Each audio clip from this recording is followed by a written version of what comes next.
जी अस्सलाम वालेकुम दोस्तों, क्या हाल है जनाब? ठीक ठाक।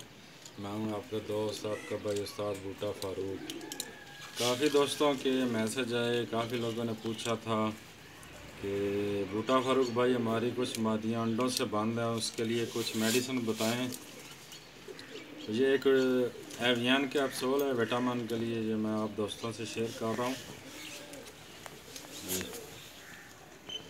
ये रेगुलर दें इंशाल्लाह ताला, बहुत जल्दी आपकी जो मादियाँ अंडों से बंद हैं अंडे देना शुरू कर देंगी।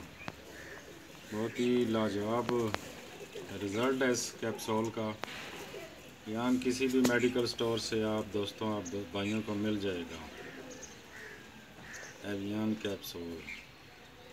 ये रेगुलर इस्तेमाल करें, जो आपकी मादियाँ अंडों से बंद हैं जोड़े अलग कर लें, तो इंशाल्लाह ताला आप देखिएगा इसका रिज़ल्ट। इंशाल्लाह ताला लाजमी इसके इस्तेमाल से अंडे देंगे। ठीक है जी दोस्तों, नेक्स्ट वीडियो तक के लिए अल्लाह हाफिज़।